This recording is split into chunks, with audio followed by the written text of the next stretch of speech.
ಮಹಿಳೆಯರ ಪರ ಮಹಿಳಾ ಆಯೋಗ ಹೆಣ್ಣು ಮಕ್ಕಳು ಭಯ ಬಿಟ್ಟು ಧೈರ್ಯದಿಂದ ಮುನ್ನಡೆಯಬೇಕು. ವಿದ್ಯಾರ್ಥಿನಿಯರಿಗೆ ಕರ್ನಾಟಕ ರಾಜ್ಯ ಮಹಿಳಾ ಆಯೋಗ ಅಧ್ಯಕ್ಷರು ಆದ ಡಾಕ್ಟರ್ ನಾಗಲಕ್ಷ್ಮಿ ಚೌಧರಿ ಸಲಹೆ. ಹನ್ನೂರು ಪಟ್ಟಣದ ಗೌರಿಶಂಕರ ಕಲ್ಯಾಣ ಮಂಟಪದಲ್ಲಿ ತಾಲೂಕು ಕಾರ್ಯನಿರತ ಪತ್ರಕರ್ತರ ಸಂಘದ ವತಿಯಿಂದ ಹಮ್ಮಿಕೊಂಡಿದ್ದ ಪತ್ರಿಕಾ ದಿನಾಚರಣೆ ಕಾರ್ಯಕ್ರಮದಲ್ಲಿ ಭಾಗವಹಿಸಿ ಮಾತನಾಡಿದರು. ಜೀವನದಲ್ಲಿ ಮುಂದೆ ಬರಬೇಕು ಅಂದರೆ ಶಿಕ್ಷಣ ತುಂಬಾ ಮುಖ್ಯ. ಆ ನಿಟ್ಟಿನಲ್ಲಿ ಮೊದಲು ಎಲ್ಲರೂ ಕೂಡ ಶಿಕ್ಷಣ ಪಡಿಬೇಕು, ಜೊತೆಗೆ ತಮ್ಮವರನ್ನು ಶಿಕ್ಷಿತರನ್ನಾಗಿ ಮಾಡಬೇಕು. ನಮ್ಮ ಮಹಿಳೆಯರು ಮುಖ್ಯವಾಹಿನಿಗೆ ಬರಬೇಕು, ಇಲ್ಲವಾದಲ್ಲಿ ಮಹಿಳೆ ಮತ್ತಷ್ಟು ಶೋಷಣೆಗೆ ಒಳಗಾಗಬೇಕಾಗುತ್ತೆ. ಎಚ್ಚರಿಕೆ ಇರಲಿ ಅಂತ ತಿಳಿಸಿದ್ರು. ಹಾಗೂ ಡಾಕ್ಟರ್ BR ಅಂಬೇಡ್ಕರ್ ಅವರು ಹೇಳಿರುವಂತೆ ಶಿಕ್ಷಣ ಹುಲಿಯ ಹಾಲಿದ್ದಂತೆ, ಅದನ್ನ ಕುಡಿದವರು ಘರ್ಜಿಸಲೇಬೇಕು ಎಂದು ಹೇಳಿದರು. ಸಾಕಷ್ಟು ಸಮಸ್ಯೆಗಳು ಹನ್ನೂರು ಕ್ಷೇತ್ರ ವ್ಯಾಪ್ತಿಯಲ್ಲಿ ಕಂಡು ಬಂದಿದೆ.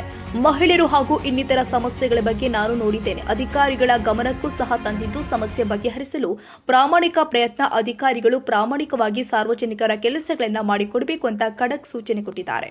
ರಾಜ್ಯದಲ್ಲಿ ಮಹಿಳಾ ಆಯೋಗ ಮಹಿಳೆಯರ ಪರವಾಗಿ ಕಾರ್ಯನಿರ್ವಹಿಸ್ತಾ ಇದೆ.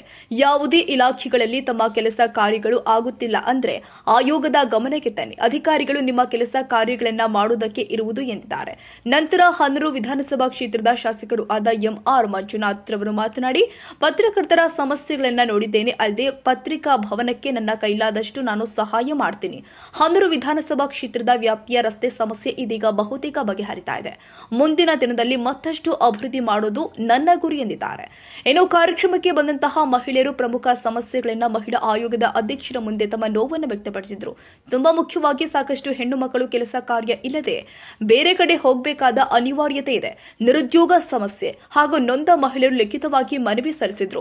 ನಂತರ ಹನ್ನೂರು ಪಟ್ಟಣದ ಡಾಕ್ಟರ್ BR ಅಂಬೇಡ್ಕರ್ ಭವನದಲ್ಲಿ ಪೊಲೀಸ್ ಇಲಾಖೆ, ಮಹಿಳಾ ಮತ್ತು ಮಕ್ಕಳ ಅಭಿವೃದ್ಧಿ ಇಲಾಖೆ ಮತ್ತು ಶಿಕ್ಷಣ ಇಲಾಖೆ ಸಹಯೋಗದಲ್ಲಿ ಆಯೋಜನೆ ಮಾಡಲಾಗಿದ್ದ ಸಂವಾದ ಕಾರ್ಯಕ್ರಮದಲ್ಲಿ ಭಾಗವಹಿಸಿದ್ರು. ಹೆಣ್ಣು ಮಕ್ಕಳು ಭಯ ಬಿಟ್ಟು ಧೈರ್ಯದಿಂದ ಮುನ್ನಡೆಯಬೇಕು ಎಂದು ವಿದ್ಯಾರ್ಥಿನಿಯರಿಗೆ ಕರ್ನಾಟಕ ರಾಜ್ಯ ಮಹಿಳಾ ಆಯೋಗದ ರಾಜ್ಯಾಧ್ಯಕ್ಷರು ಆದ ಡಾಕ್ಟರ್ ನಾಗಲಕ್ಷ್ಮಿ ಚೌಧರಿ ಅವರು ಸಲಹೆ ಕೊಟ್ಟಿದ್ದಾರೆ. ಹೆಣ್ಣು ಮಕ್ಕಳು ಶಿಕ್ಷಣಕ್ಕೆ ಹೆಚ್ಚಿನ ಒತ್ತು ಕೊಡಬೇಕು. ಸಾಮಾಜಿಕ ಜಾಲತಾಣದ ಬಗ್ಗೆ ಎಚ್ಚರಿಕೆಯಿಂದ ಇರಬೇಕು. ಹೆದರಿಕೆ ಬಿಟ್ಟು ಧೈರ್ಯದಿಂದ ಮುನ್ನಡೆಯಬೇಕು. ಸಮಸ್ಯೆಗಳು ಎದುರು ಆದಲ್ಲಿ ಮೊದಲು ತಂದೆ ತಾಯಿಗೆ ತಿಳಿಸಬೇಕು. ನಂತರ 1098 ಅಥವಾ 112 ಸಂಖ್ಯೆಗೆ ಕರೆ ಮಾಡಬೇಕು ಎಂದು ರಾಜ್ಯ ಮಹಿಳಾ ಆಯೋಗದ ಅಧ್ಯಕ್ಷೆ ಡಾಕ್ಟರ್ ನಾಗಲಕ್ಷ್ಮಿ ಚೌಧರಿ ಸಲಹೆ ಕೊಟ್ಟಿದ್ದಾರೆ.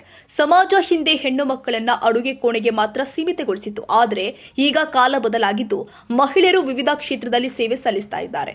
ಇದಕ್ಕೆ ಶಿಕ್ಷಣ ಪ್ರಮುಖ ಕಾರಣವಾಗಿದೆ. ಆದ್ದರಿಂದ ಪ್ರತಿಯೊಬ್ಬರು ಕೂಡ ನಿರ್ದಿಷ್ಟ ಗುರಿಯೊಂದಿಗೆ ಓದಿಗೆ ಹೆಚ್ಚಿನ ಹೊತ್ತು ಕೊಡಬೇಕು. ಶೈಕ್ಷಣಿಕವಾಗಿ ಪ್ರಗತಿ ಹೊಂದಿ ಉತ್ತಮ ಜೀವನ ರೂಪಿಸಿಕೊಳ್ಳಬೇಕು. ಪ್ರೀತಿ ಪ್ರೇಮಕ್ಕೆ ಮರುಳಾಗಿ ಜೀವನವನ್ನ ಹಾಳು ಮಾಡಿಕೊಳ್ಳಬೇಡಿ.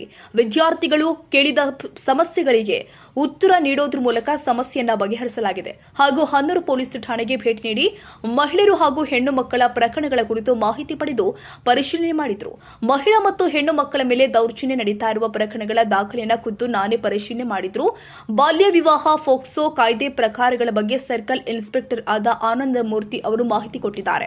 ತಾಲೂಕು ಕಾರ್ಯನಿರತ ಪತ್ರಿಕಾ ದಿನಾಚರಣೆ ಕಾರ್ಯಕ್ರಮದಲ್ಲಿ ಹನ್ನೂರು ವಿಧಾನಸಭಾ ಕ್ಷೇತ್ರದ ಶಾಸಕರು ಆದ MR ಮಂಜುನಾಥ್ ಅವರು, ಮಾಜಿ ಶಾಸಕರು ಆದ R ನರೇಂದ್ರ ಅವರು, ಪರಿಮಳ ನಾಗಪ್ಪನವರು, ತಹಸೀಲ್ದಾರ್ ಆದ ಚೈತ್ರ ಅವರು, ಪಟ್ಟಣ ಪಂಚಾಯಿತಿ ಅಧ್ಯಕ್ಷ ಮಮತಾಜ್ ಬಾನು, ಕರ್ನಾಟಕ ಕಾರ್ಯನಿರತ ಪತ್ರಕರ್ತರ ಸಂಘದ ರಾಜ್ಯ ಅಧ್ಯಕ್ಷರು ಆದ ಶಿವಾನಂದ ತಗಡೂರು ಅವರು, ಹನ್ನೂರು ತಾಲೂಕು ಕಾರ್ಯನಿರತ ಪತ್ರಕರ್ತರ ಅಧ್ಯಕ್ಷರು ಆದ ಮಹದೇಶ್ ರವರು ಭಾಗವಹಿಸಿದ್ರು. ಹಾಗೂ ಸಂವಾದ ಕಾರ್ಯಕ್ರಮದಲ್ಲಿ MR ಮಂಜುನಾಥ್ ರವರು, ಮಹಿಳಾ ಮತ್ತು ಮಕ್ಕಳ ಕಲ್ಯಾಣ ಇಲಾಖೆ ಉಪನಿರ್ದೇಶಕರು ಆದ ಸುರೇಶ್ ರವರು, ಹಿಂದುಳಿದ ವರ್ಗಗಳ ಕಲ್ಯಾಣ ಇಲಾಖೆ ವಿಶ್ವನಾಥ್, BEO ಆದ ಗುರುಲಿಂಗಯ್ಯ ಅವರು, ಜಿಲ್ಲಾ ಪಂಚಾಯಿತಿ ಮುಖ್ಯ ಯೋಜನಾಧಿಕಾರಿ ದೀಪರವರು, ತಾಲೂಕು ಪಂಚಾಯಿತಿ ಸಹಾಯಕ ನಿರ್ದೇಶಕಿ ರಾಧರ್ ಅವರು ಭಾಗವಹಿಸಿದ್ರು. ಮಹದೇಶ M ಹನ್ನೂರಿನಲ್ಲಿ ಪತ್ರಿಕಾ ದಿನಾಚರಣೆ ಮಾಡ್ತಾ ಅದರದ ಒಂದು ಮುಖ್ಯ ಅತಿಥಿಯಾಗಿ ನನ್ನನ್ನು ಕರೆದಿದ್ರು. ನನಗೆ ಭಾಳ ಸಂತೋಷ ತಂತು. ಇವತ್ತು ಆ ಇಡೀ ಕಾರ್ಯಕ್ರಮದಲ್ಲಿ ಮುಕ್ಕಾಲು ಭಾಗ ಹನ್ನೂರಿನ ಮಹಿಳೆಯರೇ ಇದ್ದಿದ್ರು. ಎಲ್ಲರೂ ಹಲವಾರು ಸಮಸ್ಯೆಗಳು, ಗಂಡ ಇಲ್ಲದವರು, ಮನೆ ಇಲ್ಲ, ಮಕ್ಕಳಿದ್ದಾವೆ, ಓದಿಸ್ಲಿಕ್ಕೆ ಕಷ್ಟ, ಮತ್ತು ವಿಷ ಪ್ರಸಾರಣ ಮಾಡಿದಂಥ ಎಷ್ಟೋ ಜನ ಮಹಿಳೆಯರಿಗೆ ಇನ್ನೂ ಯಾವುದೇ ಥರ ಅನುಕೂಲ ಕೊಟ್ಟಿಲ್ಲ ಮನೆಗಳಿಗೆ. ಮತ್ತು ಒಂದಷ್ಟು ರೈತರು ಯಾರೋ ಒಬ್ಬ ಫ್ರಾಡ್ ಮಾಡಿ ಪ್ರತಿಯೊಬ್ಬರ ಹತ್ರ ಒಂದು ಮಗುನ, ಈಗ ಹುಟ್ಟಿರೋ 3 ತಿಂಗಳು ಮಗುನ ಎತ್ಕೊಂಡು ಬಂದಿದ್ದಾಳೆ ತಾಯಿ. ಅವರೊಂದು 25-30 ಜನ ಇದ್ದಾರೆ. ಯಾರೋ ಒಬ್ಬ ಎಲ್ಲರ ಹತ್ರ 2 ಲಕ್ಷ 3 ಲಕ್ಷ ಎಲ್ಲ ಇಸ್ಕೊಂಡು ಫ್ರಾಡ್ ಮಾಡಿಬಿಟ್ಟಿದ್ದಾರಂತೆ. ಈಗ DC ಅವ್ರು ಬರ್ತಾ ಇದ್ದಾರೆ ಅಂಬೇಡ್ಕರ್ ಭವನದಲ್ಲಿ.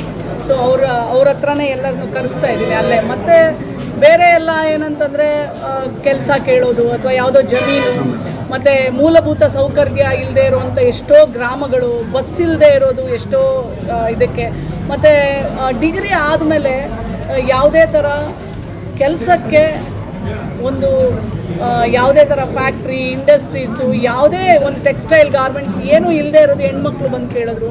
ಮತ್ತು ಕೆಲವು ಹೆಣ್ಮಕ್ಳು ಕೇಳಿದ್ರು ಅಲ್ಲಿ ಡಿಗ್ರಿ ಆದ ನರ್ಸಿಂಗ್ ಕೋರ್ಸಸ್ ಇಲ್ಲ ಅಂತ. ಅಂದರೆ ಹೆಣ್ಣು ಮಕ್ಕಳ ಹೆಚ್ಚಿನ ಒಂದು ಸಬಲೀಕರಣಕ್ಕೆ ಶಿಕ್ಷಣ ಮತ್ತು ಉದ್ಯೋಗ ಅದು ಇಲ್ಲ ಹನೂರಿನಲ್ಲಿ ಅನ್ನೋದು ಅವರೆಲ್ಲರ ಒಂದು ಬೇಡಿಕೆಗಳಿತ್ತು. ಸೊ ಅದನ್ನೆಲ್ಲ ನಾನು ಆಯೋಗಕ್ಕೆ ತಗೊಂಡೋಗಿ ಮತ್ತೆ ನಾನು ಕನ್ಸರ್ನ್ ಇಲಾಖೆಗಳಿಗೆ ಮತ್ತು ಮಾನ್ಯ ಮುಖ್ಯಮಂತ್ರಿಗಳಿಗೆ ಕರ್ನಾಟಕ ಸರ್ಕಾರಕ್ಕೆ ಬರಿತೇನೆ. ಆಯೋಗದಿಂದ ಪ್ರಾಮಾಣಿಕವಾಗಿ ಪ್ರಯತ್ನವನ್ನು ಮಾಡಿ ಕೆಲಸವನ್ನು ಮಾಡಿಸುವಷ್ಟು ಒಂದು ಕೆಲಸವನ್ನು ಮಾಡೋ ಕೆಲಸ ಆಯೋಗದ ಅಧ್ಯಕ್ಷೆ ಮಾಡ್ತೀನಿ ಅಂತ ಹೇಳ್ತಾ, ನನ್ನನ್ನು ಕರೆದಂಥ ನನ್ನ ಎಲ್ಲ ಅಣ್ಣ ತಮ್ಮಂದಿರಿಗೆ ಧನ್ಯವಾದಗಳನ್ನು ಹೇಳ್ತಾ, ನಿಮ್ಮ ಪ್ರೀತಿಗೆ ನಾನು ಆಭಾರಿ. Thank you.